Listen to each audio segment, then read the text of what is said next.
This is Row Talk. So yes, then tell me about your teaching. What do you teach? How do you teach, etc.? Sure. How I teach would be a pretty long topic, but in terms of what I actually teach, I teach violin, cello, and piano, as well as theory and music history. For the most part, cello and piano are the main instruments. I've been teaching for a long time, probably longer than I'd like to admit, so I don't give away my age. But it's been really fun so far. In terms of methods, it's a whole blend of different types of methods. So you have the universal RCM method for Suzuki, a blend of Kadai. There's just like a whole blend there. Fletcher, Mancy, and Randall. Dot sound point is just to have a very holistic approach for the students. So they get both the technique, they have the development of their emotional empathy and sympathy when it comes to the music, developing their own interpretations, their own independence for that. The ensemble brings a lot of underlying and life skills through that, right? So teamwork, right? Listening to your peers, working together. What else is there? Creating something that is very, as cheesy as it sounds, carpe diem, right? It's very in the moment, right? Because a lot of the things that you perform as a musician, right, you can't perform it the same way twice. It's impossible for the most part. There's always a little variance in that. So it's one of the things that I really love about teaching music, right? You get to give them this creative outlet, right? And you probably noticed during the pandemic, right, there's been an increase on inquiries for just art-related things in general, right? Going back to teaching, right? Originally, this wasn't necessarily my first choice of my occupation. My first choice was more so towards ensemble work, right? So playing with other people. Because of the pandemic, right, not a lot of auditions are happening, or as many. A lot of concerts are canceled, right, because there's only a certain amount of people you can have within one vicinity. So that itself has been kind of tough as a musician who focuses more on performance. And I am very grateful for the fact that I still have a job, right? It's a great paying job. And I work with a fantastic team who are super transparent with each other, and actually all women, right? So I'm all about women empowerment as well, a huge fan for that. And it's been challenging in a good way, where it's definitely expands some horizons for myself in terms of what I also value, in terms as a musician and as a person, right? Yeah, so that's it so far. What else would you like to know? Okay, so you have a lot of students, and because of the pandemic, I'm guessing you've had more students, or at least more classes. Probably you're probably busy teaching. And are you doing it over Zoom? And how do you teach over Zoom? Like, if you have existing students, it must be a lot easier than having new students when you're teaching over Zoom. Would that be fair to say? Oh yeah, definitely. When you're learning any kind of hands-on instrument, whether it be cello, violin, piano, it's a lot easier to do this in person because you can physically show them how to do it, place their hands the right way, give them more analogies where they can see physically how you're doing something, right? And then also when you're in person, it's just much more impressionable, especially to younger kids, right? And kids' attention spans when they're really, really young, or even most people nowadays, because we live in such a society where instant gratification is such a thing, right? It's a lot harder to retain their attention, right? Because they're just looking at a screen. It's like TV or watching a cartoon. It's not that engaging compared to when you're in person, right? Yeah, I've kind of noticed that too. I mean, not specifically with learning music, but I'm doing this online course. And I mean, I'm doing it online because it's been a long time since I did something in school. So I'm just trying to fill the gap on my resume. But it's a lot easier to like have fun learning if you're with people in a class or even with the teacher one-on-one. But yeah, I mean, I can see how that's a challenge. Um, Yeah. And then you have students who don't always have access to good internet, right? And right. so there'll be lag or there'll be excess noise during the lesson. And then there's also, it can be hard for the kid, right? If you're trying to hear and listen to your teacher and they play an example, but then it lags, right? You have to ask the teacher to do it again, right? Or sometimes for me, right, at times, when I have a really long day and then the internet's just acting all shoddy, right? And then the kids are trying to play something and it lags and I have to ask them to do it again. It can test the patience on both sides, right? Even though it's not intentional, right? Because it's just a technological thing.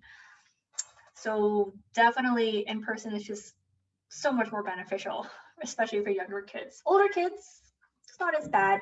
They have all the fundamentals already ingrained, right? Mm. So that way, if anything, especially older students, like I have a few university students whom I teach.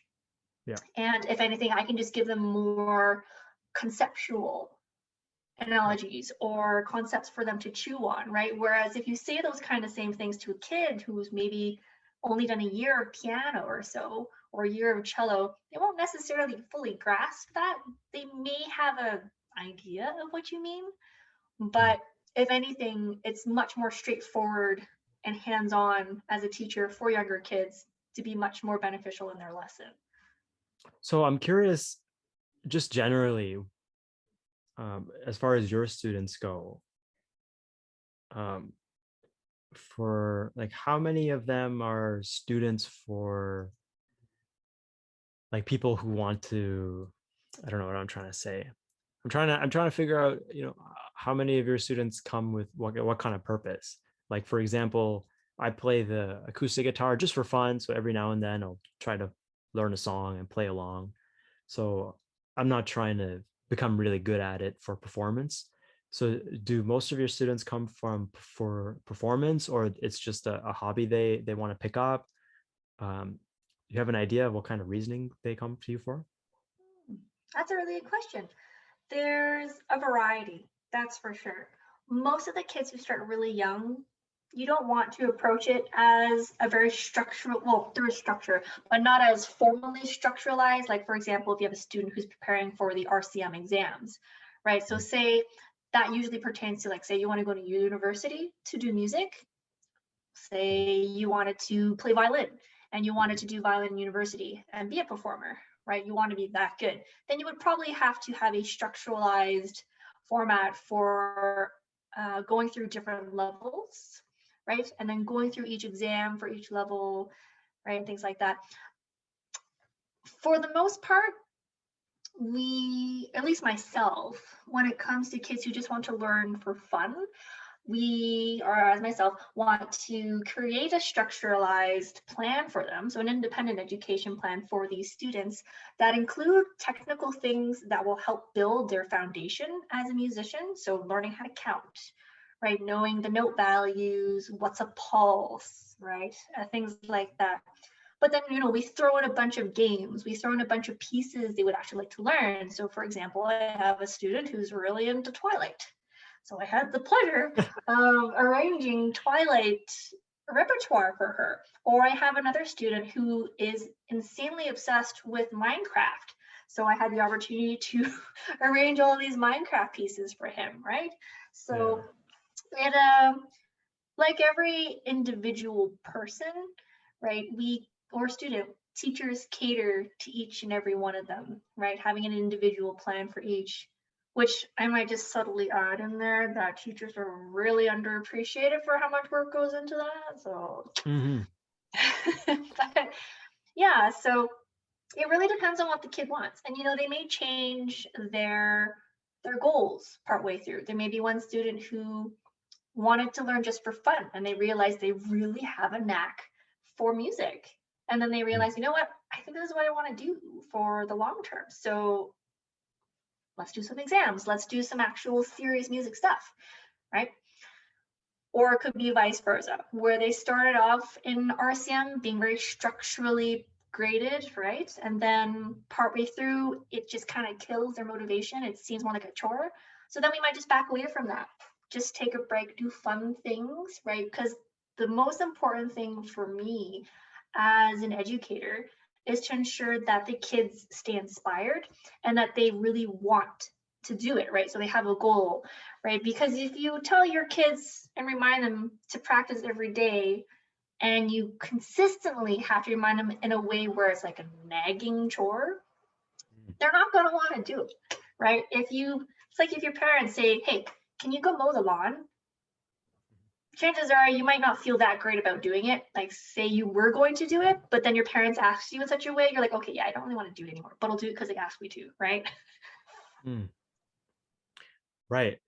I find that uh, building discipline, just generally speaking in life, is pretty difficult, because, especially when you're learning something new, you have to do it every day, or, at some kind of regular schedule, where if you don't want to do it, you do it anyway, or at least you get started so that you started to do something before you gave up. So, for example, going back to the online course I'm doing, it's just a couple hours a week, but there's a bunch of lecture videos you have to watch and do an assignment, and it gets pretty boring. So I just do like one or two lectures a day, and sometimes I'm just zoning out, not even paying attention, but I write some notes, and I find that helps over time. Maybe not in this specific course, but over time, like you got to do it, so you do it. And at least the way I approach things is, if I do something long enough, I start to appreciate it. Whereas the other approach is, sometimes people only do well when they appreciate something. So yeah, so I'm interested how that kind of comes in with uh, students. Like, obviously there must be some students who have a real knack for whatever instrument they're playing, whether it's violin, cello, or piano. And my guess is you're trying to help them develop as long as they're interested. But do you have students that are just, maybe slow learners, or they're not very good, but they're really into it? And how do you, how do you kind of tread that line where you want to help someone learn something, but they're not really doing that well? Okay, so there are a variety of solutions for that. One being, if, for example, if the child has a learning disability, right? So we'll address that one first. This would be a specialized education learning plan for these particular students. And so you would have to take a deeper look, right, on trying, you're not trying to be a doctor, right? But you're just trying to understand how their brain works, right? Because again, every kid is different, or every student is different in terms of how they learn and what kind of learning approach is best for them. So for example, one of my students, he has autism, right? And fine motor skills. So he gets frustrated very, very easily, right? But he's so smart. He's a ridiculously smart kid. So one way to approach that is, you want to ensure that whatever relationship you have with a student, of course, strictly professional, you want to make sure that it's a relationship that they know it's also a safe space, right? So that they can communicate with you and build that relationship and trust, right? So if they make a mistake, that's one of the things that's really important, is even though it's a mistake, it's not a bad thing. If anything, it just shows what we can improve upon. So a lot of it is just perspective and how you look at things. So with this particular student, instead of assigning the usual, like, okay, learn this page for this week and bring it back for me the next lesson, hands together, right? We would actually maybe go through just the hard parts, right? Nice and slow, maybe make a few games out of it, right? Simon says, if I play this, you play that, right? Kind of thing. And then with that being said, it helps them in their own particular way on how to grasp things. Another example, okay, so motivation, right? So some students, they're like, oh yeah, piano is really great. I want to play like, I don't know, Coldplay or something like that, right? Yeah. It's classic, right? I was gonna say some rap songs, but never mind. And then they lose motivation after it. They lose interest, right? It gets boring for them, or if they really like piano, but they just don't want to put the practice in. There's a lot of factors that could factor into that. So for example, COVID, right? A lot of the kids right now are COVID tired, right? They're exhausted Mm. from having to go back to school and stay at home, and then they don't get to see their friends, you know, and all these things. So there's a lot of things happening in the background, especially now in this time period that we're experiencing, which kind of blurs the line about, are the kids just being lazy, right, Mm. and not practicing? Or is it because they're actually under so much stress and they are experiencing depression or anxiety, right? And the last thing that's on their mind is to practice. At that point, we just want the students to show up for the lessons so we can create an escape for them, right? We don't have to expect some goals for some students because of what's happening, right? So again, that also bleeds into the fact that you need to have a relationship with a student that you're able to talk about things, not just music related. Of course, you want to try to keep it within that vicinity, but when you talk about school, how are they doing? You know, their well-being is also really important. So you're not only an educator, but you are also there as a mentor, you're there as a friend, you're there as someone that they can talk to, right? We're unpaid and unlicensed psychiatrists, I guess you could say. Don't quote me on that.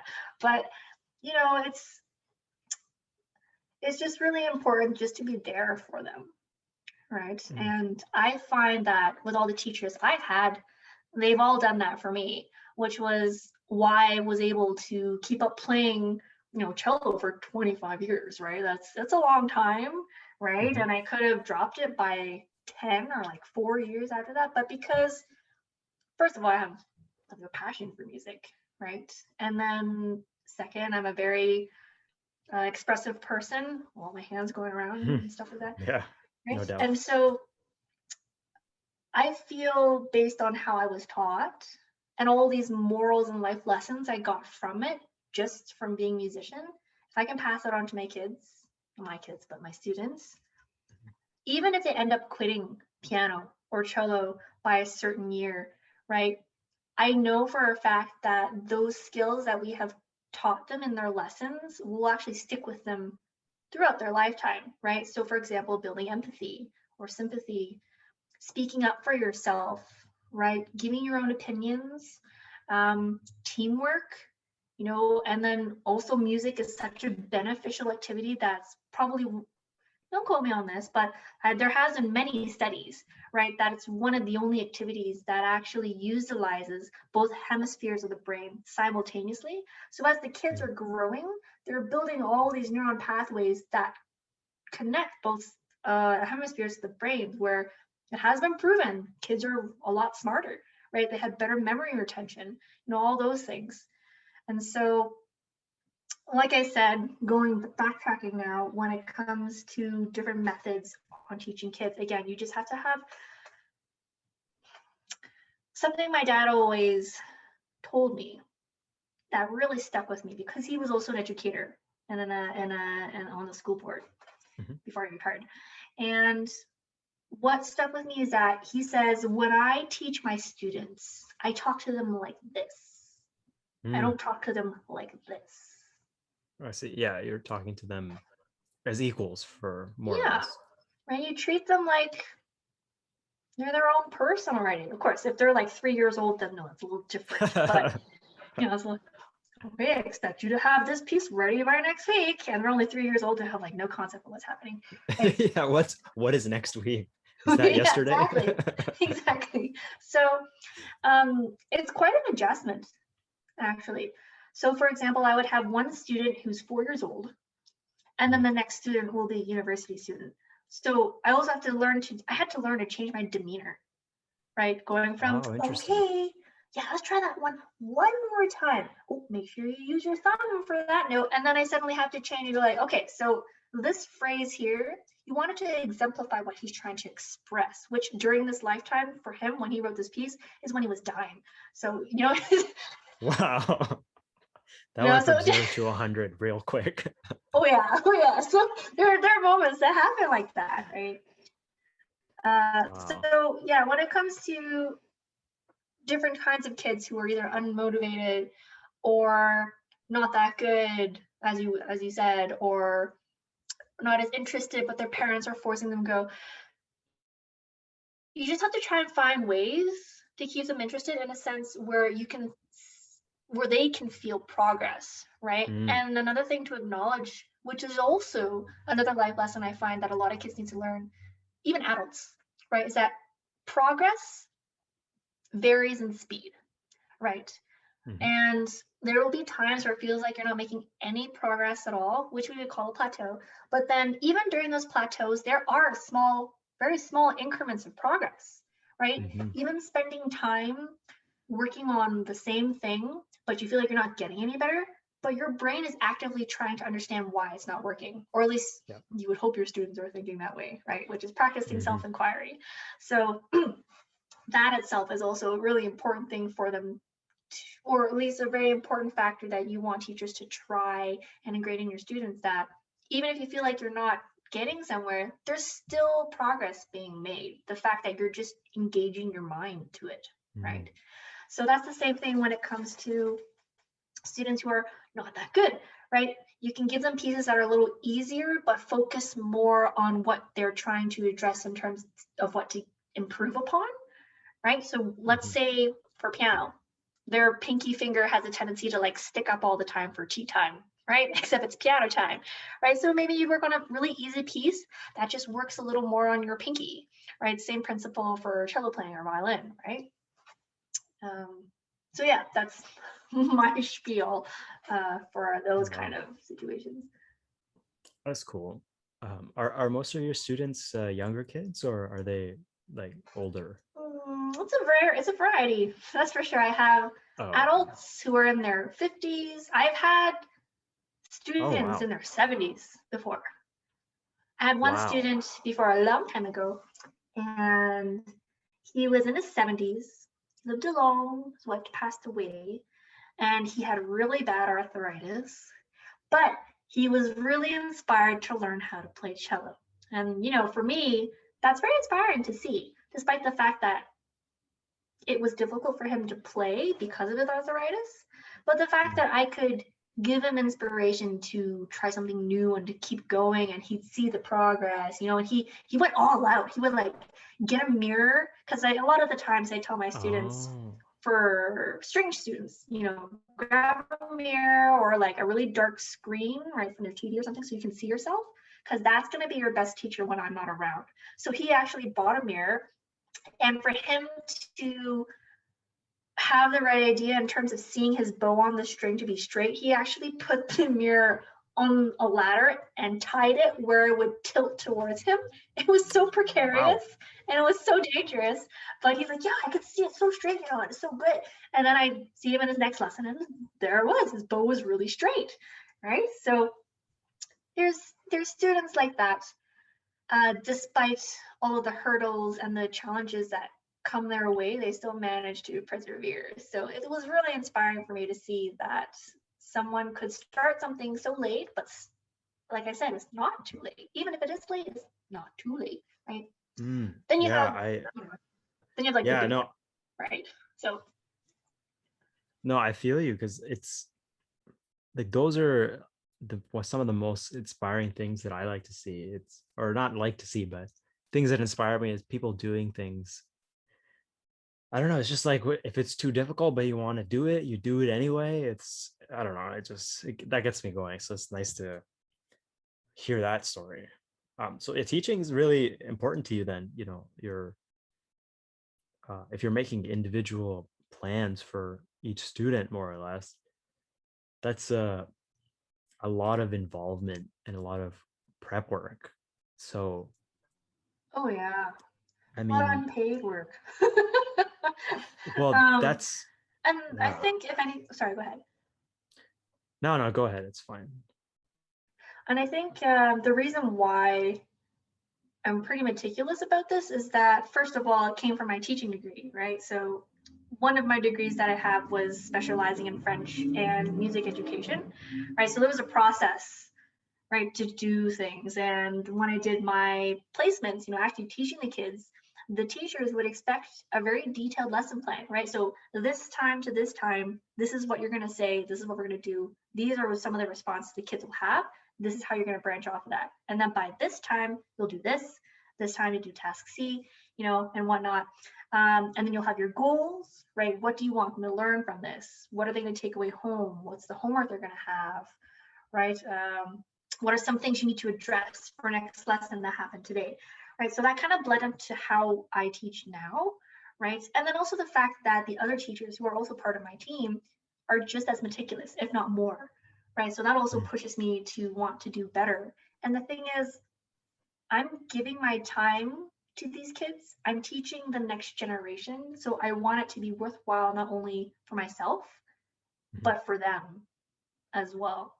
Because what I leave with them, I hope it'll stick, right? Like I have one student, and she is in her early teens, a very interesting time for most people, right? As we're beginning to change, both mentally, emotionally, and physically. And she's gone through so much, right? She's gone through a lot of family issues. She has a lot of things going on at school that need to be addressed, right? Which she talks to me about and things like that, which can get quite emotional at time for her. It's an emotional time for her. And so in order to cater around that, like I said, it all goes back to your relationships with the student, right? And creating that safe space. I actually lost my train of thought where I was going with this. So That's okay. Yeah, some of the best teachers I've had too, like you can tell they're really only awesome teachers because first of all, they know their stuff and they're doing a lot of prep work. And then you have some teachers, so this is not music specifically, but for me, it would be in, my bachelor's in engineering and some other courses I've done. Yeah, you have some teachers who are, you can tell when someone wants students to learn and when someone's just kind of doing it. And it's a big disservice when someone's just kind of doing it. So yeah, it's crazy. It's a lot of prep work. Is teaching the only thing you do? Or I'm sure, you've done performance and cello for years and years. So is that still going on? Is that something you're doing? oh yeah. So right now, aside from teaching, in terms of performance, I do sub for the Philharmonic when they need me, I guess, which is obviously not now. So, Right. and then there's also, freelancing, right? There's gigging. So despite the pandemic, here in Calgary, or at least in Alberta, weddings are still allowed, but micro weddings, they're quite small. Funerals as well. Ironically, you can have more people at the funeral, but less people at the wedding. I don't know. And then what else? I'm also the head administration and social media coordinator at our school. So there's also a lot of online work. And basically, I'm the middleman between the families and the teachers.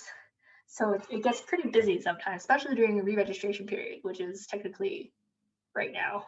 So you're organizing hundreds of students with the teachers and trying to schedule it out, but you also want to be accommodating because you want the families to have a convenient time that works best for them. Actually, one of the challenges I found was now that since we're online, before when we were in person, let's say you have 4 kids, and there are some families who have 4 kids, right? Good for them. And they want their kids like maybe simultaneously with different teachers or back to back. Now that we're online, not all families have 4 pianos, right? Oh, So wow. then we had to like switch them around, try to accommodate that. So this past year and a half, I guess it's how long has the pandemic been? And it's just kind of blurred all into one Too year long. for me. Too long, yes. Preach, too long. Just kind of blended together. That was definitely one of the challenges I find as an administrator is to not only be able to think quick on your feet, which a lot of teachers do as well, right? Because you have to be quick to address what exactly you want to be fixed. So you're part of the Alberta School of Music, right? That's Mhm. the, yeah. Um, so yeah, the idea, I don't know much about it except from what we've just talked about. So it's a collection of teachers, then you teach students, probably only in the Calgary area, or is it all over Alberta then? It's just in Calgary for in-person lessons. So online we have spread out to other cities as well. Oh, okay. So is this something you joined, or like was it already there? Did you have a part in starting it up, or is it already an established school? It was already an established school. I believed someone reached out to me. It's been a while now. And then I just applied and I said this, and that, and they took me. Oh, okay. That's cool. Yeah. Yeah, I don't know much about music teachers. So it's kind of cool. I didn't realize there were schools where you have a collection of teachers. To me, a school is like a high school or a university or something like that. So, or music schools, or, like music programs in universities. But anyway, you're so as far as performances, then you do just the cello, or you also do the piano and violin? It's mainly just been cello. So for the most part, when it comes to, for example, weddings, I can't play both at the same time, unfortunately. Could make double the money if I did. Hmm. But for piano, I have a few of my colleagues. So I do have a trio I play with. Um, so it's piano trio, so violin, cello, and piano. And I usually just reach out to those particular members when it comes to, let's say, for a wedding, and they wanted a piano and cello duo, right? Pachelbel Canon. What's that other one? Christina Perri, Thousand Years. That was a big one for a while. Everyone wanted that at their wedding.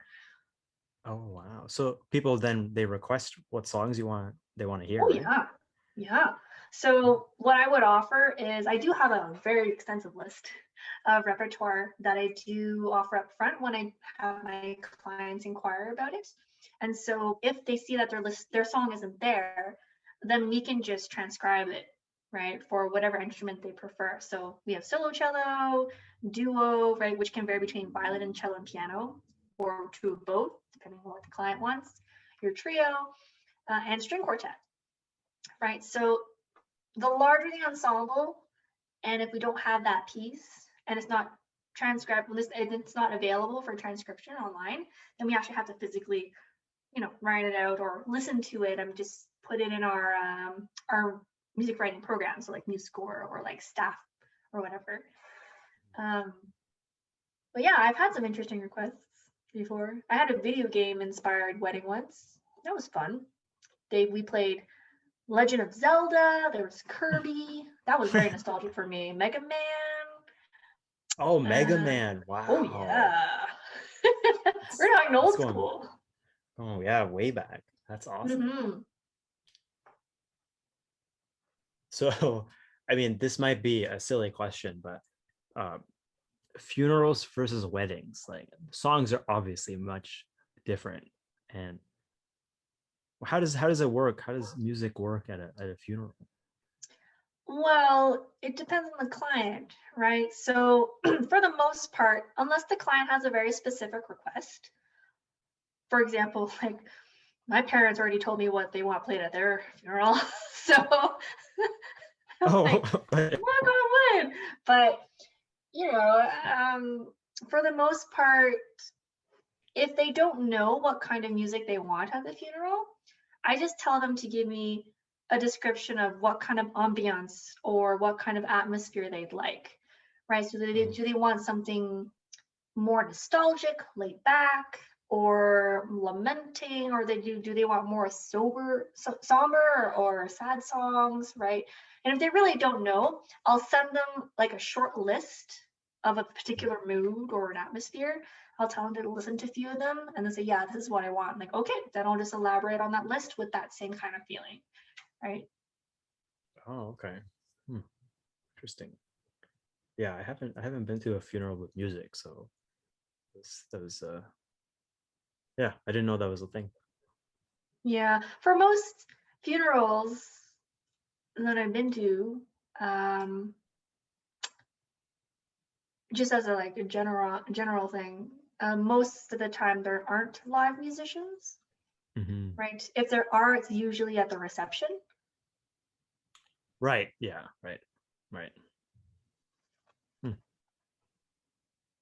Um, so you're also a self-described foodie. Uh, yeah, This is a whole new territory. yeah. You've got your own foodie Instagram. Uh, is it just baking you're into, or desserts? I mean. Oh, you're talking about that one. I haven't used that one in a long time. Um, I do not discriminate any food, Mm, but I am a huge sweet tooth lover. So I love my sweets. I love pastries, baked goods. I don't pack these on for nothing, right? So, mm, but yeah, for me, when it comes to cooking or baking, I prefer baking because, it's more of a science. You have to be quite meticulous and very precise. And I right. like measuring things, right? And I love the creativity that comes with it, right? So you're forced to follow a recipe, right? But then you do have, what's the word? Leeway or room for breath, space. I don't know, but you Right. have room for creativity for that, right? So, for example, a really good, easy, traditional one, right? Brownies. Well, what can you substitute brownies for instead of using flour? Well, almond flour, right? Or gluten free. Right. And then there's the challenges that come with that. Well, if you're going to use gluten free flour, well, you want to understand that it's not really going to stick together. So you need to find a binding agent of some sort, right? Or Mhm. instead of using any kind of grain, you'll use sweet potato, right? Or black beans, right? So those are Mhm. some ways to just be creative about things. And then there comes the artistry portion, which is my favorite part, right? So Mm, I love the decorating. I love the small details. I'm all about the details, right? So for example, the YYC Hustle community, which I teach hustle for, like I teach dance.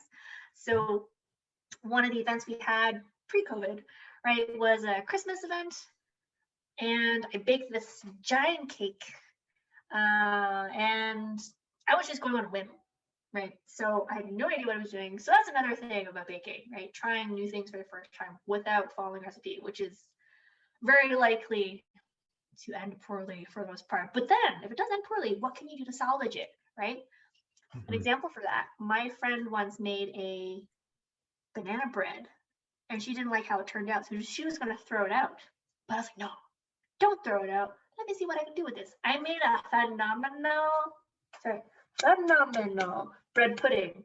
And I remember bringing it to one of the hustle sessions, and like half of it was gone, right? And then when I came back to go pack it up, I just saw this guy like eating it with a spoon. Oh, no. He like devoured the whole thing. I was like, yo, is that good? He's like, yo, it's so good. I'm like, no, man, I just finished it. It's good. It's good. Wow. And then seeing people enjoy it, right? That's gratification for me, right? So, Knowing that your hard work paid off, and you can see that it's something that can be community, not communicatively, is it communicatively? As a community, enjoyed together. I like sharing stuff, right? That's the thing with music too. right. I like sharing the joy of music. It's not going to impact you in a negative way unless you want it to, right? But for the most part, I want to change the way you feel in a new experience and a more enlightening kind of way. Whether it's having a piece of music you didn't know that could move you, or tasting something that you've never tasted before in terms of combinations of flavors. So it opens your palate to like this new world, stuff like that. Yeah.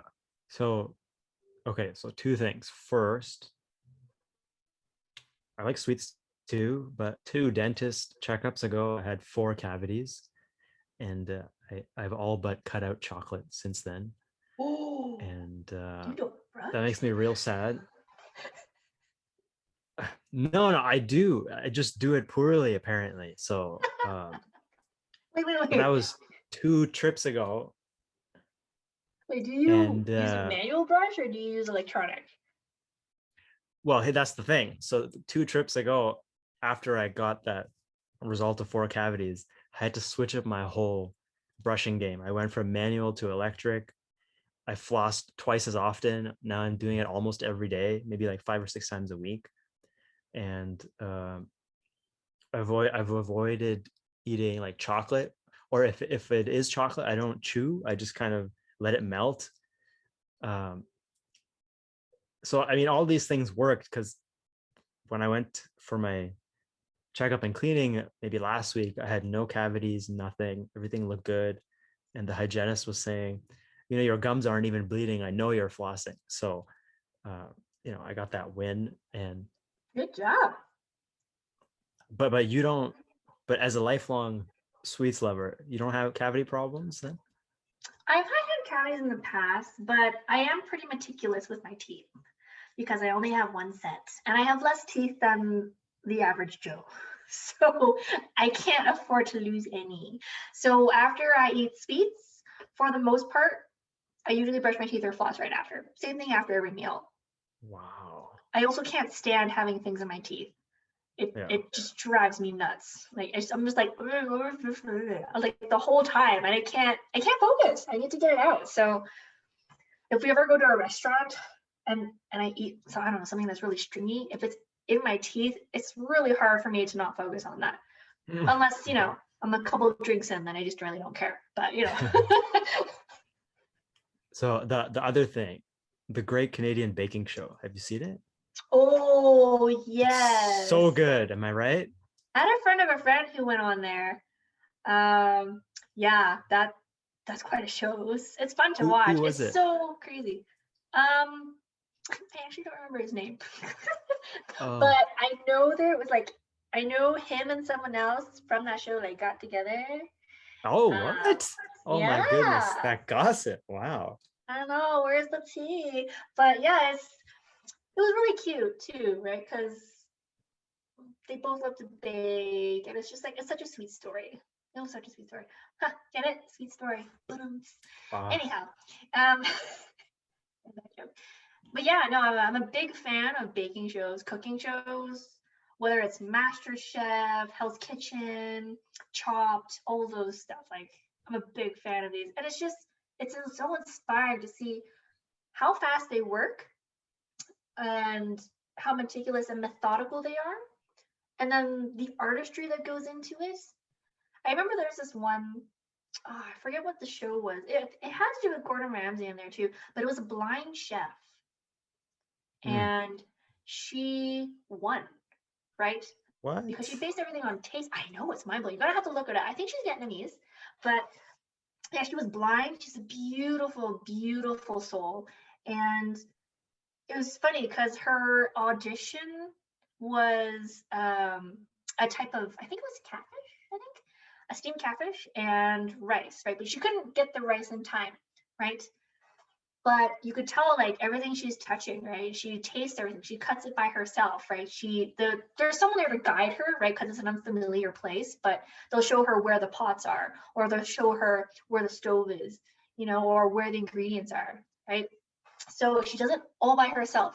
And then the purpose of that was for her to be able to write a cookbook based all the recipes off that she had when she was younger. So all her mom's recipes, right? Oh, And in the end, she won. Oh my gosh, it's such an emotional season. When I think about that, I'm already like tearing up. But where was I? There was this one competition or one task where they had the ingredient, which was crab, right? And so one of her competitors, he said, well, because I know she was so good, I gave her a live crab because she's a blind person. What's she gonna do? Right? And the other people were like, what a dick. He gave the blind girl real crab, right? But then she won anyways. So oh, boom. Fighting through all the adversities. It was yeah. fantastic. Yeah, I love the baking show because we usually watch it as a family, and Oh, we're always we're always saying like, oh man, that guy's awesome, or I don't like her, or she's gonna win. how come she screwed up this time? Why is she crying so much? It's just like complaining about the contestants. But I mean, I think it's okay because it is behind their back, but it's just within the family. It's fun to kind of have favorites and then see who wins. And as far as the Great Canadian Baking Show goes, I think there's a season where there's a dude named Timothy. That guy was hilarious. Do you remember Timothy? I haven't seen all the seasons, unfortunately. So Oh, okay. But yeah, so that was fun, and it's so cool that this blind chef ended up winning the whole show because I mean I've never met a blind person who cooks, so to win a competition, that's something. And yeah, wow. I know it's phenomenal too, and her plating, right? They remember there's there's tasks where they would have all the chefs come together and taste what one of the head chefs had made, and then they have to recreate it. She managed to replicate it exactly as it was, Ooh.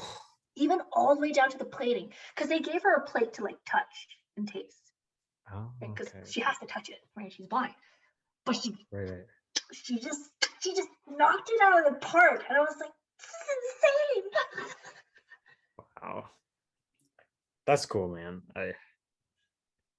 I may have seen a clip of. I remember watching a blind person on the.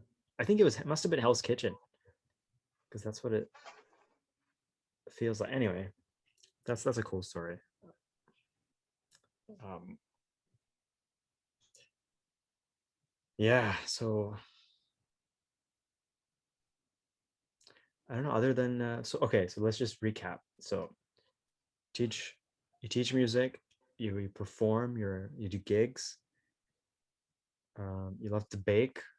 You have a sweet tooth, and you also teach dance.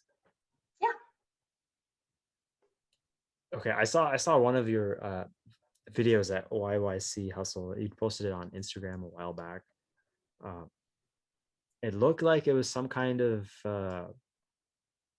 like formal dance. Obviously, I'm not familiar with different types, but it looked like kind of like a ballroom type partner dance kind of thing. Is that what it is, or is it all types of styles? Hmm. Okay.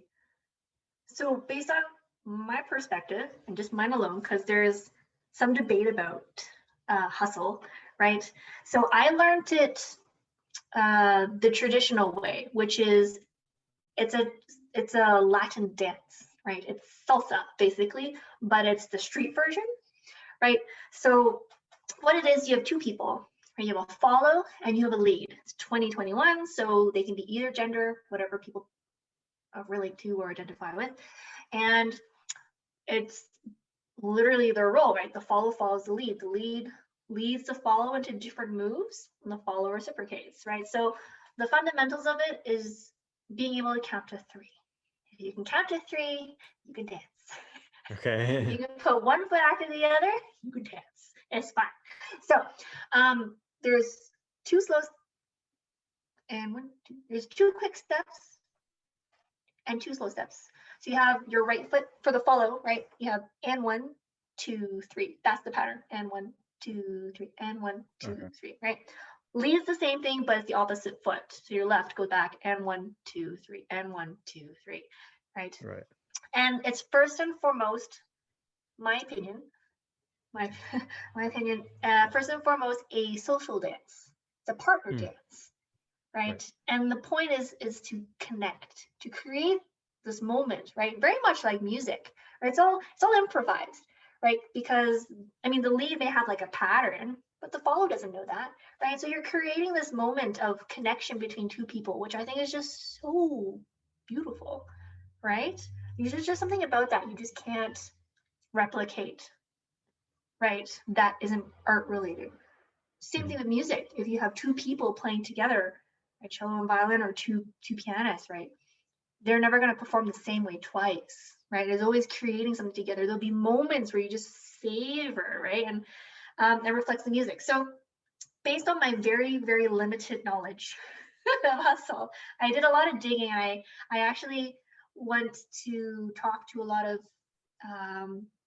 different OG hustlers or even modern day hustlers. So there's two styles. There's Latin hustle and there's new style hustle. Mhm. I never really learned too much of the new style, but basically, hustle originated as from disco, right? From Okay. disco music. So you would see a lot of people like in New York and the States and whatnot who like back in the day would dance until like 6 a.m. doing hustle, right? It was a big thing back then.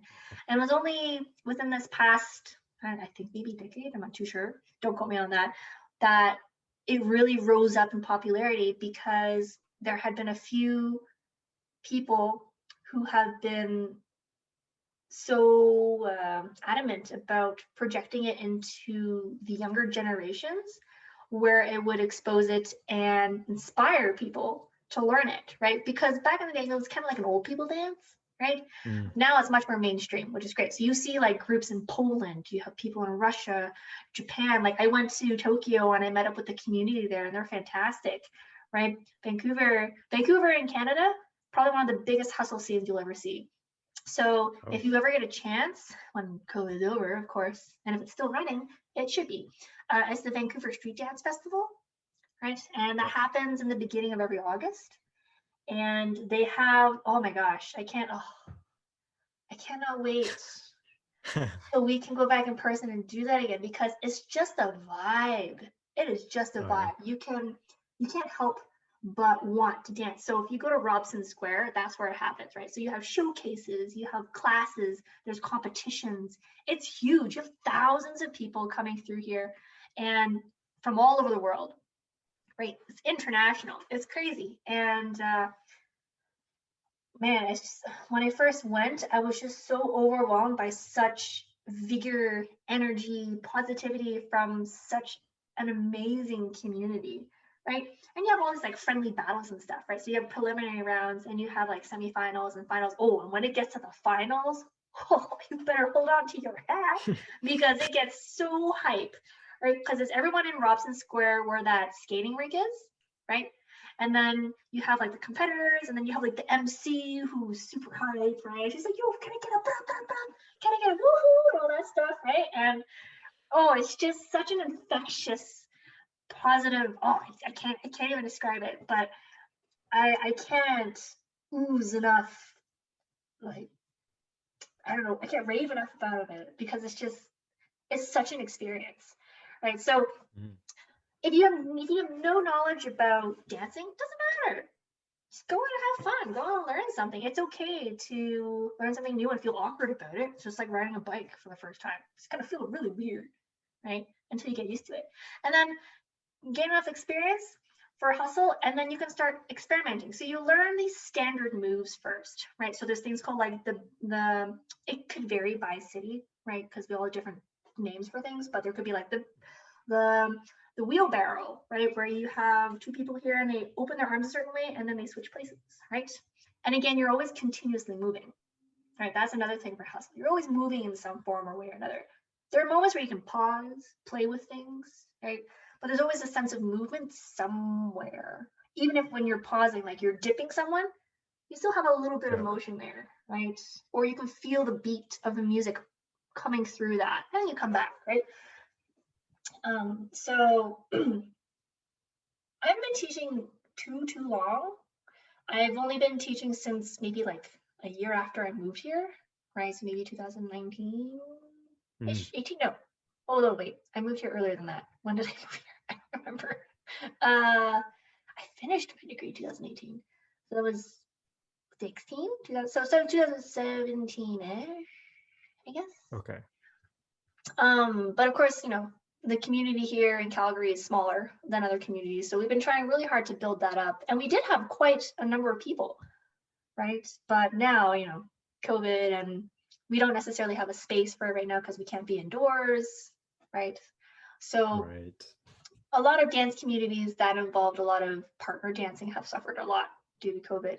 But despite these hurdles, right? A lot of the communities have been posting things online, right? So dance classes online, learning how to style as a follow with your hands, or learning how to style as a lead, or learning different steps, concepts, things like that. Shout out to like my friends Sam and Sav. They're like one of the creme de la creme when it comes to them. They're from Vancouver and they're just fantastic. But, yeah, so that's hustle. Okay, so it's yeah, you described it as street salsa basically. It's like informal, formal dance. Kinda, yeah, I guess you could say that.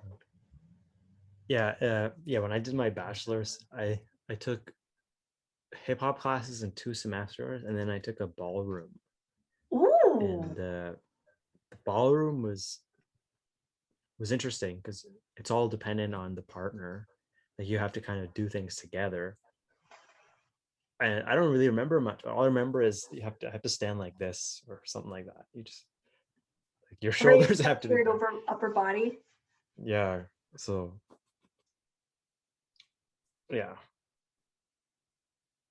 I don't know. That's cool. I'm impressed because you do so many things. You know, you're teaching, performing, teaching dance, teaching music.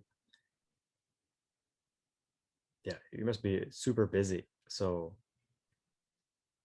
do you sleep? Okay. I try. I'm kidding. I'm kidding. Yeah, Yeah, I sleep. that's good. Yeah, I think so, or else I probably would have gone insane by now. Yeah, yeah. I mean, obviously, um, there are people much like you who are always doing something, keeping busy. You know, I say that kind of jokingly. Obviously, you wouldn't be doing all those things unless you were sleeping well. So that's yeah, it's just impressive Well, thank that you. you're doing all these things. But yeah, how's life been otherwise? I mean, with COVID and everything, life's had a big change. Like I have had trouble getting interviews and stuff for jobs, and I never thought I would say that I miss going to the mall, but I do miss going to the mall because Oh. they closed that, and I miss going to movie theaters to watch movies. Oh yeah, that's true. Actually, are there any movies that are coming out that you're interested in seeing? Yeah, I think Black Widow movie's coming out in the summer. Ooh. It's the only one I remember. I'm sure there are more. I just kind of watch at home, but yeah, I've been watching the Marvel movies in theaters. Oh yeah, yeah, yeah. I remember when I think it was a video of someone who had recorded the reactions of people who are seeing the Marvel films for the first time. And Yeah. I think was it the last one? I'm really bad at when it comes to names and remembering which is which one that's in a series. It just Hmm. so I hope no one will hate me on this. But what's the one with the guy who had like all the stones? Yeah, there were two of them. So there was Avengers Infinity War was the first one, and then Endgame is the second one, which had That's the one. Okay, yeah, Endgame. yeah. So yeah, so I remember when everyone had came together, right, and they're all back from being disintegrated and whatever, and they're fighting this like army or whatever, and Yeah. the Captain America like I don't know, his shield came back and it's like we're ready or something, and everyone was like ah, it's No, crazy. I'll tell you what that was. It was he picked up Thor's hammer, and that's basically Thor's the only one who can carry it. And then there was a tease in one of the earlier movies where all the Avengers were trying to lift it, and no one could do it, but Captain America just kind of squeaked it, and then you could see Thor's face like worried because he was bragging like I'm the strongest, I'm the only one worthy. So yeah, Captain America picks up that a hammer in the Endgame movie, and I remember seeing that, and I was one of those people. I was going like, "What? Ah!" It was pretty amazing. Yeah, it's crazy what actors in films can do and inspire people. Again, man, all the arts, right? You know, I have an appreciation for the arts, like you say. It's just it's so weird because we consume it so much. Like I read a lot of books, I watch a lot of shows and movies, podcasts, music, and everything. But like the consumption is so dispensable. It's like in if you're streaming a song, for example, like halfway through you can be like, ah, I don't like it anymore, and you just skip it. But when you just kind of think about how much work went into putting that song together, it's like it's just weird to it's just interesting to think about because personally I feel so I feel bad sometimes skipping songs, but other times I don't. It's like when I do feel bad, it's like, well, why are you just ignoring someone's work? You already started it and you're just gonna stop it. Like if I was giving a like a talk or something or teaching someone, and then if I'm teaching someone and then students are just like, ah, I'm good, and then they just leave, I'd be like, what? You can't do that. Well, I think there's a fine line too, right? If you're listening for your own pleasure, right, and it's just you by yourself at home, right? I don't think anyone's going to criticize you for skipping a song just because you didn't vibe with it, right? And that's the thing, Yeah. right? Everyone's taste is different, right? And the same thing goes for classes too, right? There will be courses that interest you, and there will be some that don't, right? And some of the ones that don't might be mandatory, so you might not have a choice, right? But the ones that do, right, you probably won't skip through it, right? Because it piques your interest, right? Mm. Yeah, I mean, it's just interesting to think about because like arts are consumed by every single person basically, Mm-hmm. but it's so like I, I was just watching a podcast today and someone said um, if you want to be creative, you have to be less productive. I don't know if it's a catch-all rule, but the Hmm. example was, you go through the day, you buy groceries, you take out the garbage, you do whatever task you have to do in the day. It's like, oh, I got a lot done today, but what did you do that was creative, right? Like if you want to do something new or interesting, um, just from the outside looking in, it's from an arts perspective, I feel like either you have to go through a lot of repetitions of things that are standard and then you kind of figure out something different that makes it unique, or you just kind of come across something that's like for example, if someone's writing a novel, you come across a story that's awesome. But to do that, you've probably had to put in hours and hours of writing stories or developing characters or whatever. So it just takes a lot of work to produce a good quality art, and then it's just like a toss up if you're successful with it, because like there's a whole branch of like you got to distribute it to people's eyes or ears. I'm thinking about this just because I'm interested in writing. Like I haven't started writing stories, but I want to like get to writing kind of short stories. So right now I'm just writing kind of journal entries, just trying to be a good writer in terms of describing things. Like if I did something today, instead of saying I drove to the grocery store and bought some chocolate, it's like, how can you make that interesting? It's like, well, I I stepped into the driver's seat of this Honda Civic and noticed that the what is it called, the like the button thing on the parking brake was out. Like obviously I'm not good at it yet, but you know what I mean. It's like That's so endearing. um yeah, it's just I just kind of appreciate it in a different way now. I mean, not to interject, but kind of to interject at the same time.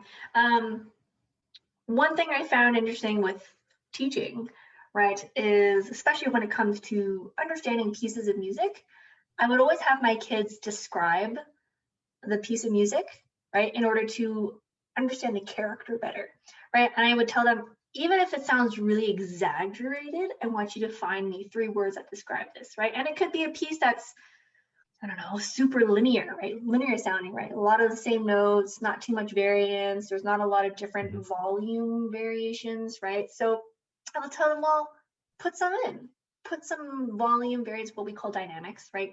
Where you think it would fit. Do you want this part to be louder? Well, let's try it, right? How about this part be softer? Well, let's try it. So when it comes to describing things, I would sometimes tell them to go way, way above in terms of what would actually be considered appropriate, right? So for example, if a piece sounded very, very, a little bit, like say it's a minor key, right? And it's a minor key sounds kind of sad, right? If it's like a kind of perky but kind of sad piece, I'll be like, okay, what's something that really exaggerates that? Let's go to the other end of the spectrum and experiment. Where it's like, okay, well, another word for sad, I don't know, lamenting. Like, oh, what's a good one? What about the other way, right? What about something that's happy? Oh, absolutely. Well, what's another word for happy, right? Ecstatic or jubilant, right? Things Oh, like that. So maybe when you're writing, you can experiment by exaggerating. So maybe, okay, so instead of I walked to my car and drove to the grocery store and picked up chocolate, I valiantly strode to my vehicle of choice, which only in brackets happens to be one, right? And then I noticed, based on my perception, something seemed amiss. The button on my gear shift seems to be up when I don't recall it or putting it down. A mysterious situation has appeared, right? So like, I don't know. Just alas, the tragedy. oh, woe is me, right? So Yeah. that's another thing too. I tell my students to write stories for some of their Mm. pieces, right? Especially if they're pretty linear or if they're really characteristically very specific. So for example, like Gollywog's Cakewalk by Debussy. This is an impressionistic period of time, right? So a lot of pieces really depict characters very clearly, right? So Gollywog's Cakewalk, it literally is what you think. It sounds like someone bouncing around who's eating a lot of cake, and it's like Pastry Town, and you see that chef over there. Oh no, hello, Mr. Rolo. It's been so long. Oh, is that a new cake? Oh, Rolo inspired. Very nice, very original, you know? And then like, just Yeah. you saunter your way through this piece, and I think that's a really great exercise, not only for students, but just writers and people in general when they want to look at things in a different perspective, like forcing themselves to see ways that could be just very different from the way Mm. of the norm. Because that's another thing too, right? Things that seem weird to you, it's just not part of your norm, but it might be the normal for someone else, right? That is, that's true. I think the Yeah, opposite show them works that. too. Yeah. Like, uh, as far as reading novels, you're always looking for a unique story. But when you write something, everything you write feels recycled because you're writing, at least from my perspective, because I'm just starting. Everything feels like, oh, this, I've read this before. So, yeah, something that seems obvious to you may not be for other readers. So it's something good to remember. And you know what's funny? I read this in a book by it was about the art of stealing, I believe was the title.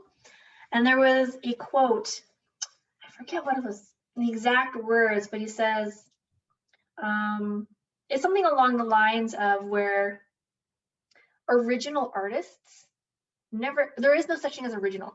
There's only Yeah. um, very well like stolen and hidden very well, or something like that, right? So the fact that you stole something, but no one ever found out about it, right? Mm. Yeah, that's the interesting thing. It's like whatever unique, does that work with music too, you think? Oh yeah, oh yeah. Oh yeah. Like for example, there's like um, Pablo Casals. Was it Pablo Casals? Yeah, Pablo Casals. He was an iconic cellist. Reintroduced the cello, right? He played what we have a series, I guess you could say, of six suites made up of a variety of movements, right? And back then, this was written by J.S. Bach, right? And you'll probably know the very beginning of one. Actually, I can just show you on my cello right now. Give me a second. Okay. It may not sound the best as I'm playing in a very awkward position. my cello. Okay, you can't see my face, but like the beginning of like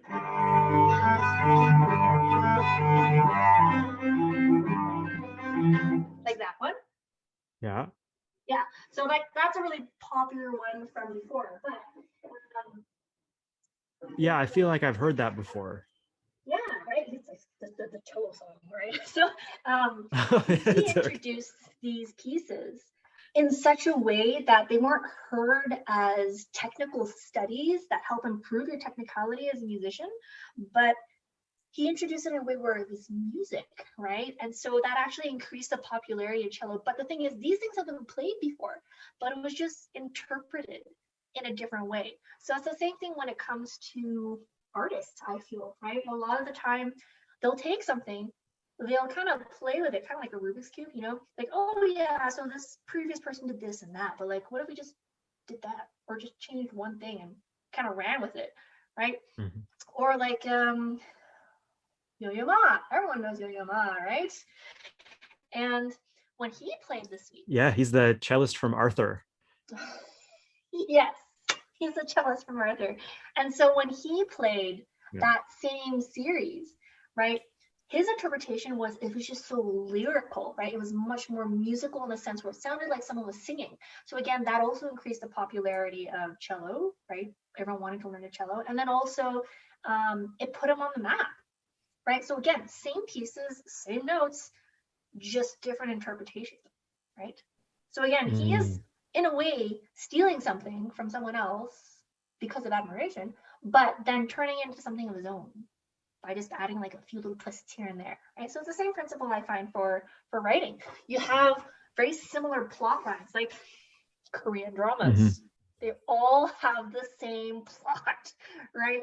But people eat that stuff up like no tomorrow. Why? Because they put a spin on things. They have famous actors that come in and play the parts, or I don't know, there's something addicting about Korean dramas. I don't necessarily watch that many anymore. It's been a long time. Kind of phased myself out of that. It's more like Shadow and Bone now, or something like that, you know. But yeah, it's the same principle. Yeah, so I think we covered your whole working life basically. Oh yeah, Did- sorry. I've just been blabbering. I have not even like asked you any questions. No, no, it's not a problem. I'm just wondering if I missed anything. We did the dance, the music, teaching, Art. art. Um, Tell me about that. Oh, I'm just a visual artist, right? I mean, I did a lot of tattoo commission work, right? Mm. And done some few murals before. That's on Instagram actually. Maybe I can bring one out. But yeah, so like I enjoy a lot of visual arts, and I'm a big fan of like travel works, also dragons.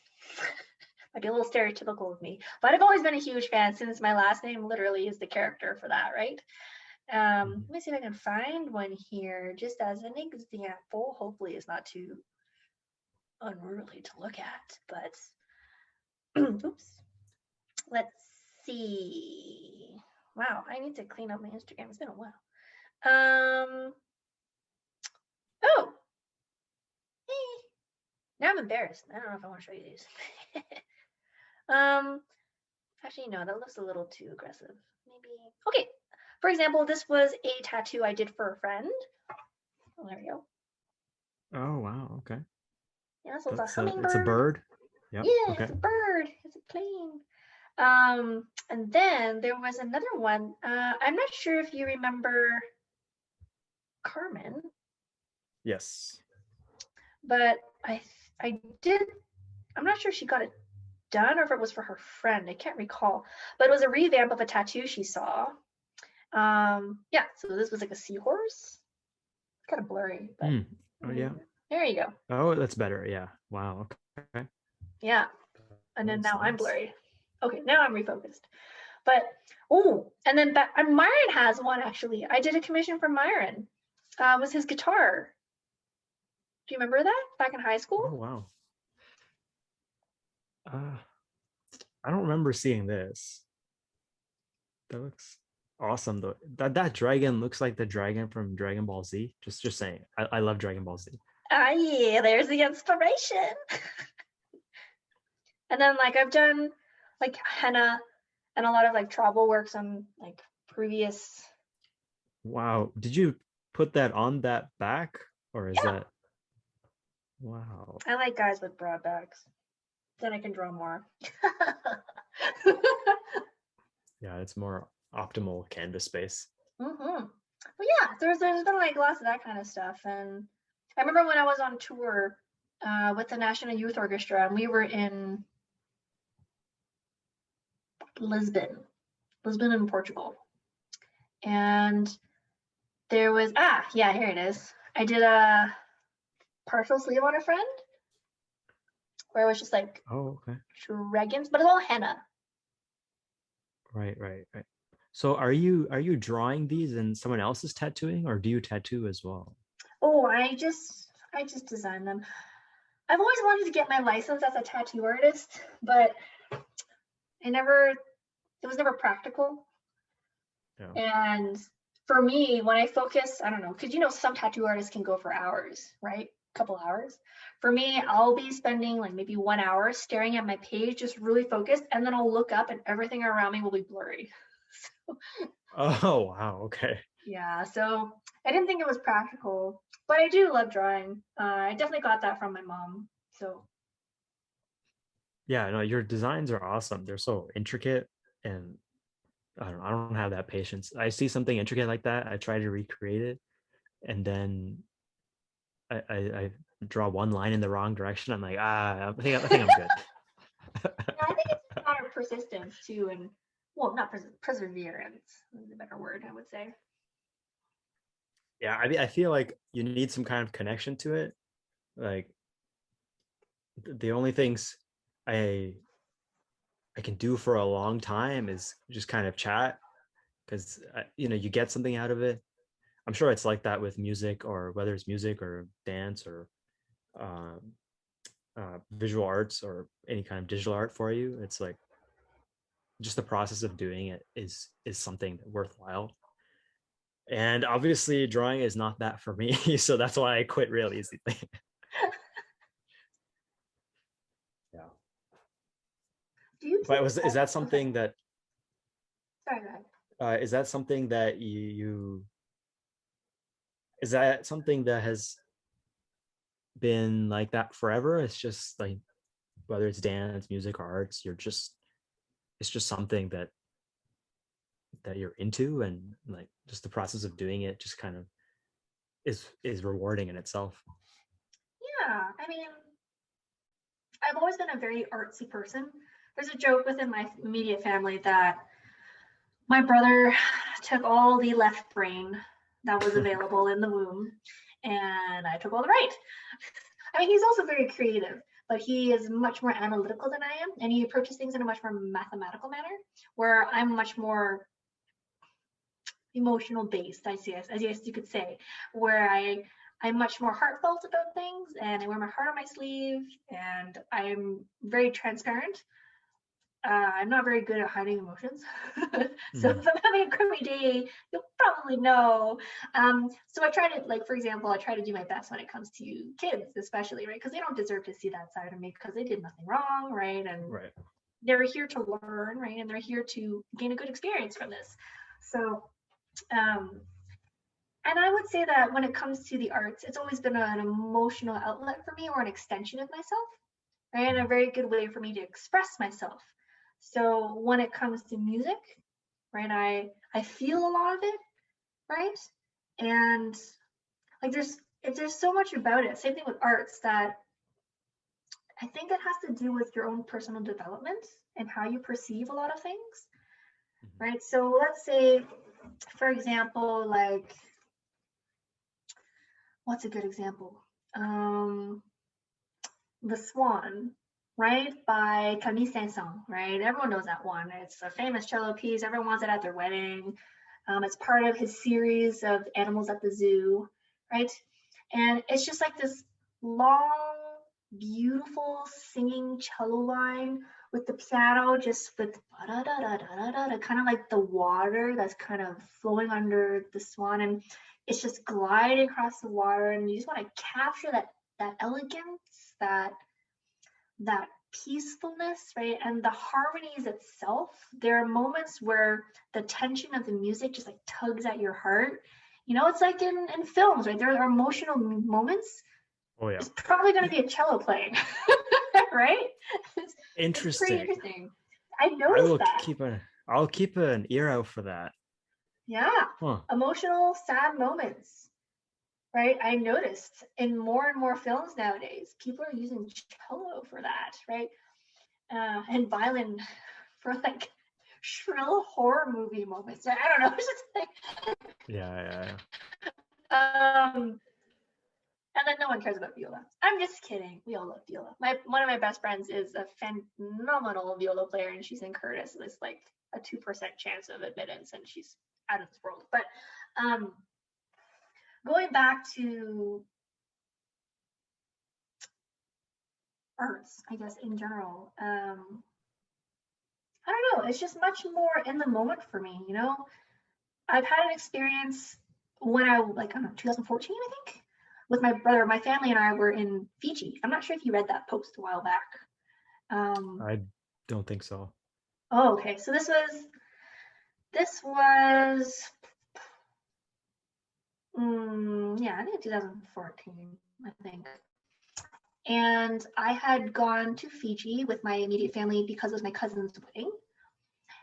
And my father, myself, my brother, my great uncle, who I met for the first time there, we all went on a fishing trip. So none of us has fished in the water before. And, you know, during this time before the wedding, my uncle on my father's side was arranging fishing trips for everyone, like every day for the immediate family or for the group of family members until the wedding day. So we were the first to go because originally it was supposed to be an older couple in their 70s who were supposed to go with my dad and my great uncle, but they were too jet lagged. So my brother and I went instead. And oh man, I remember it was so humid. It was like literally, you know, the feeling when you're walking into a curtain? It literally felt like that. It was a curtain. Yeah, it was out of nowhere, right? And so we went on this like, I wouldn't say it's a tugboat, smaller than a tugboat, but you had like the boat shape, right? And then you have the little canopy here with the steering wheel. Then you have a little bench in front of the steering wheel and then 2 benches on the side. So my brother was here, my dad and my uncle were here, and I was sitting in the middle. Then we had 2 Fijian staff members with us. One of them was called Ace, and the other one was called NATO. NATO was a smaller stature individual, short curly hair, big smile, really talkative, much more social. Whereas Ace was the one who's like, he was formerly a rugby player, shaved his head, quiet, silent type, you know? And so we left the islands, because it's a collection of islands, and it took us about like 40 to 50 minutes to get out from the main island to get to where we needed to be, because the Fijians were like, okay, so we're out fishing now. Where do you think, or how do you think we find the fish? I'm like, oh, well, I just assume you know where it is because it's a local thing, right? And they're like, no. You follow the birds, right? It's the birds. Oh. And so the bigger the birds, the bigger the fish. So there were many times where we thought, okay, this must be it because I see birds over there. But it turned out, no, the birds are not big enough. We need to go further. And we pass the boat every now and then. And then finally, there was a swarm of blue-footed boobies, right? This type of bird. Interesting name, but that's the bird's name. You can probably find it online on YouTube, David Attenborough talking about them. And so what happened was at the back of the boat, there were 3 fishing lines, I believe, or 3 fishing rods that were put into holders or holsters. And we would go about like 6-7 knots on the water. So it'd be like a fast walking pace, right? And so we had these little belts that had these like little holes, right, that we would put the rods in. This can go either way. Put the rods in. And then, so Ace would see the lines being tugged. He'd give us the rod. We'd pull it there, and then we'd, you know, keep the tension and reel them in. We literally caught tuna like this big, It was crazy. And this was a baby Wow. tuna. These are baby tuna. And I had so What? many photos on my phone. My dad was absolutely ecstatic. He loves fishing. This was like his dream. He's like, oh yeah, you see this? Take a video. I caught this. It's so big. I'm like, oh yeah, Dad, that's really big. Oh my God. And so we all caught about a fish each. And so there was like bluefin, we had yellowfin. My brother and I, we were just over the moon because we were thinking, heck yeah, freshest sashimi ever, right? Because we're both huge seafood fans. And then there was one other place Mhm. that they wanted to bring us to, which was near the coral reefs, right? So we were back far enough, right? So we wouldn't actually go into the reefs because they've done this plenty of times before. And here's where you would actually find a lot of local fish that the locals were not allowed to fish or capture, but the tourists could. And these are all like specialty fish.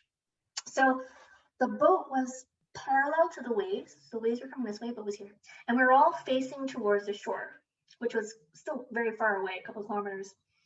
And then you could see the waves in the distance come up and like this ombre. I remember very distinctly this ombre blue and then the white tips. It was so peaceful, right? I mean, they were very small waves, right? So we're all looking that way. And then suddenly the boat dropped like 6 feet. Oh, So what? yeah, so I just felt it from under me just drop. And then I Yeah. landed back on it and remember like my ribs hurting because I ended up on the side of the boat between the bench and the wall of the boat. And then I just remember the Fijians like yelling something. I had no idea what they were talking about. And mind you, no one had life jackets on. Of Why? course. Fijians are very laid back. You know, that's their time, laid back style, right? And so they told us where the life jackets were. They showed us where the life jackets were, but we didn't wear any because they're like, nothing ever happens here. Yeah. Man. Anyway, so the boat started turning towards the outer ocean, and we were actually already partway up a rogue wave, and it was about 2 to 3 stories high. And so I remember specifically getting dark because the water was becoming more opaque. And I thought, oh, okay, I can see this like going into the wave. We'll just like go right through it. Right? Physics. Clearly, I have no left side of my brain at that point because God. I'm like, oh yeah, the boat's just gonna go straight through. I see the tip going in the water. And then I remember facing the wave, and my brother ran up to the front of the boat. My dad was like clutching his side. My uncle was trying to help him up because my dad was injured. And then, you know, like in those, I don't know, the best analogy I can use is like Naruto, right? The anime. And then you have like water coming towards you, like daggers. Yep. That's literally what it looked like. So those anime illustrators, spot on. Wow. So it was like these points of water coming at me. It hurt my face, man. That water was rough. And then the next thing I knew, I was underwater. So the boat had capsized and I completely overturned, and I was just tumbling around like a rag underneath the waves. And I was like, holy shit, I'm gonna die. I'm gonna die. Holy crap. And I couldn't remember which way was up. I was trying to hold on for dear life, my breath. And I was like, oh man, this is what it feels like to drown. This is terrible. And so I finally found my way up. Oh, most freshest breath of air I've ever breathed. And it's like water coming out of my nose. I'm like choking on water. I'm like, I can't even talk. And I'm looking around and I'm at the bottom of the next wave because it's coming. Oh. Right. And I was like, where the frick is everyone? I saw my dad like 2 yards away, my brother the other direction, the boat over there, my great uncle holding on for dear life, and he can't swim. And he has no life jacket on. So I found out he was actually holding on to the propeller with his belt for dear life. And he had like blood dripping down his face. It was like Cassie all over again. And so the next wave came, and then I tumbled down some more. And then I remembered from this book called The Art of Possibility by Benjamin Zander, who is a conductor in the States. And there's this one section of his where his wife wrote about whitewater rafting. And she said, I fell asleep on the bus, but I remember very specifically in the instructions from the staff that were there, don't fight the current, nose to knees, knees to nose, right? So that's what I did. I didn't fight the current, and I just kept myself like in a little ball almost, let myself be tumbled around. And I'm thinking to myself, this is how people die, even really vivid, avid swimmers, because Yeah. it's so tiring. You run out of breath. And so by like the fourth or fifth wave, it's calmed down. My uncle, great uncle, and one of the staff members, NATO, is on the boat, but the boat is stuck on the reefs now.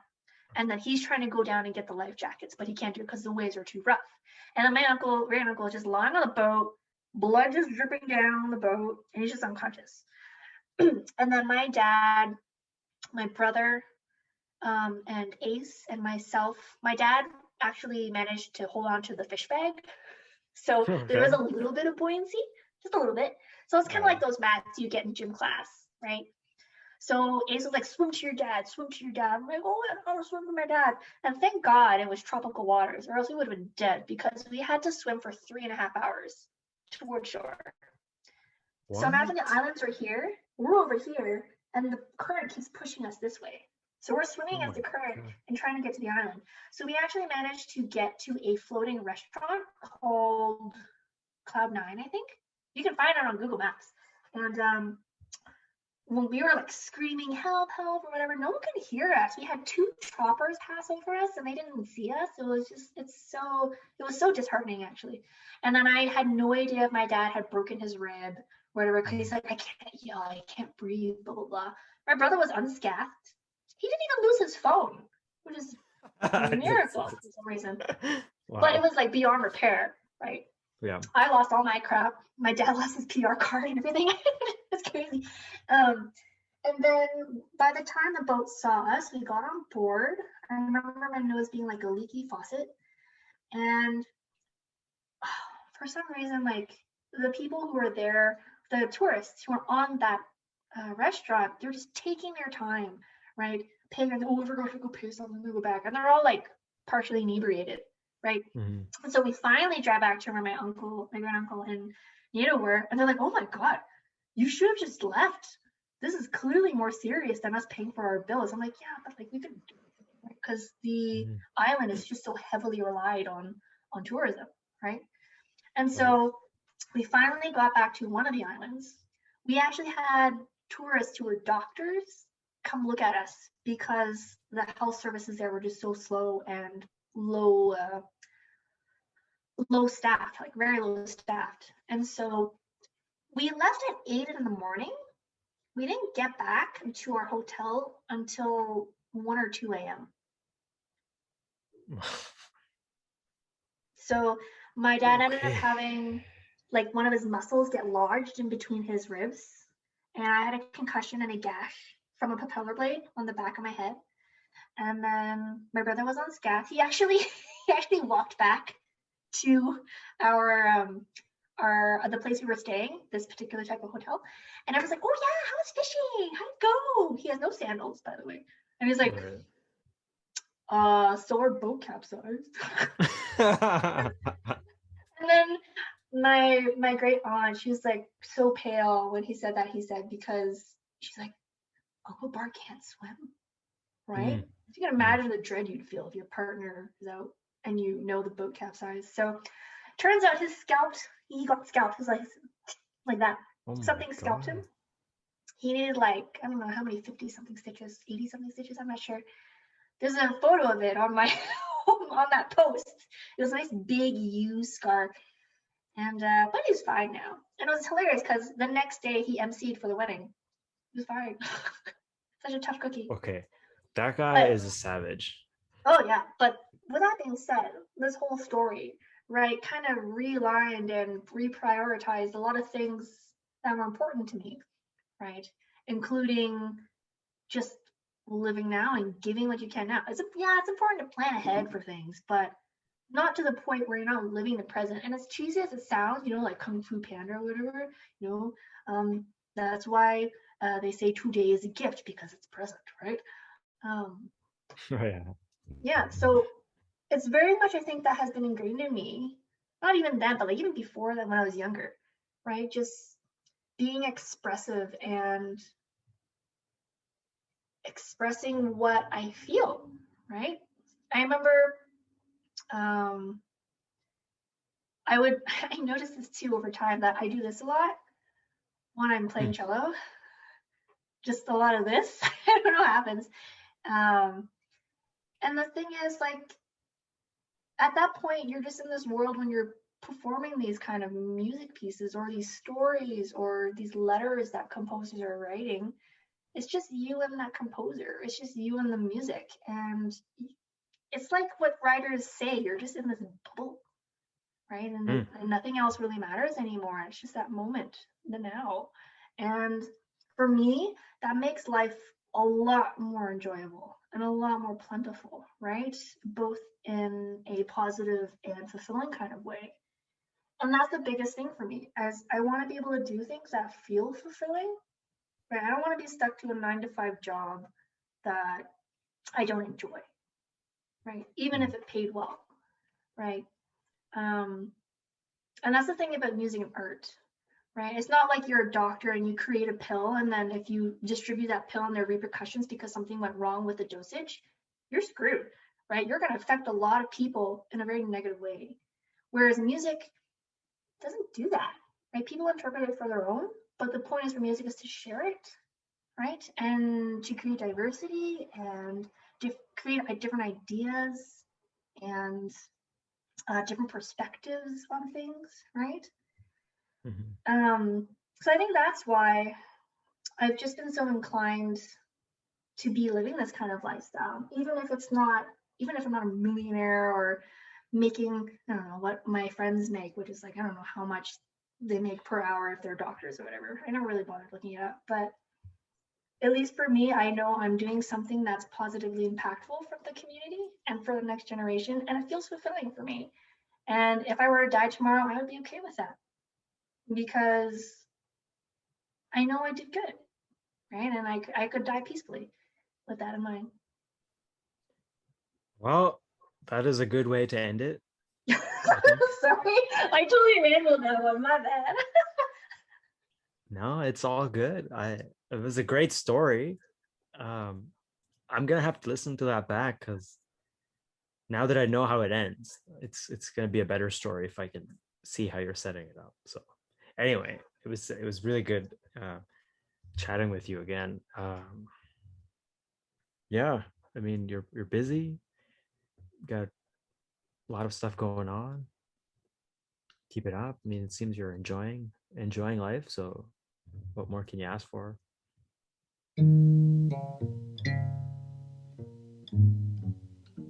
This is Row Talk.